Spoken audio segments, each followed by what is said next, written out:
Morning everybody. This is a party piece a good old friend of mine, Andy Hervey for Sanka. Andy's actually the president that's presenting me with the trophy and the photo I'll post today about the Life is Good photos. Anyway, this is called A Change in the Menu, or Mince and Dip. Now, many years ago there took place a sombre scene when a Scotsman was invited to a banquet by the Queen. When he received his invite, his excitement was intense. He read his etiquette and the practice eloquence.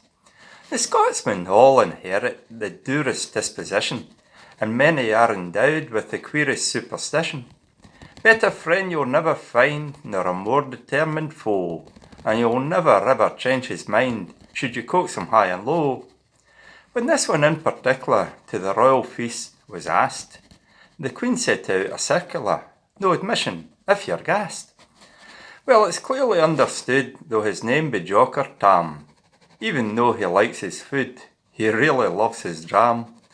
No place on earth would he attend without his wee bit drappy, and you'll always hear him recommend the stuff to make you happy. So when he read the royal note, he felt just fair disgusted. Then into his mind he got the longing to be twisted. The Queen can stick her head in her marble palace sink, for I'll arrive indeed with an awful lot of drink. She can screw her royal brows with regal dignity. I'll show her how to booze, just you wait and see.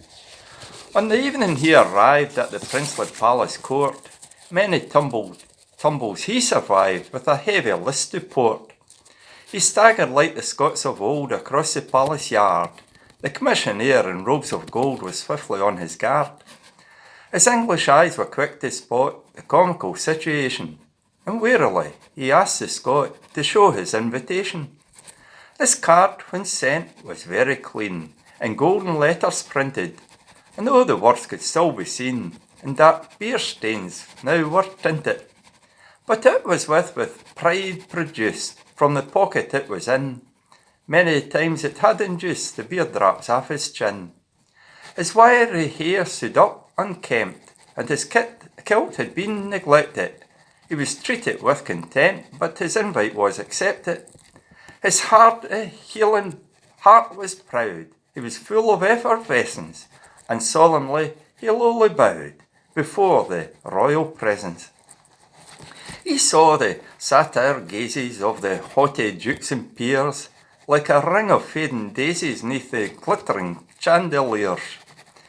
Then his journey he completed to where his seat had been reserved.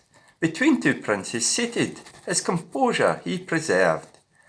But he felt right out of place in this company so elated, when a bishop said the grace and his dinner he awaited. But the drink began to take his head, and his healing chest expanded. I think I'll just have mince and bread, the waiter he commanded. The waiter turned to the Scottish guest, and his eyes in Jock they stared. You'll have venison with the rest, the mince is not prepared. But his healing head rose higher before the servant's skill. You'll bring me what I desire, that's mince in a bowl. And at his elbow the royal prince the waiter's hand did tip. Bring us in 2 plates of mince, and cut a loaf for dip. The Queen had heard the conversation, agreed that Jock was right. To rectify the situation said, well, I'll have mince tonight. She lifted up her royal head and said, now let's be sporty. In place of venison, bring mince instead, for all 240. And there they were with bibs adorned to protect their golden braid, and haughtily the mighty scorned this feast of lower grade. But they supped it up with relish, and each one felt the fitter. The noise they made was hellish, and even worse the slitter. Ye see how Jock was adamant, typical of Scotland's sons. I was telling what you want, and I stick to your guns. Have a great Saturday, folks.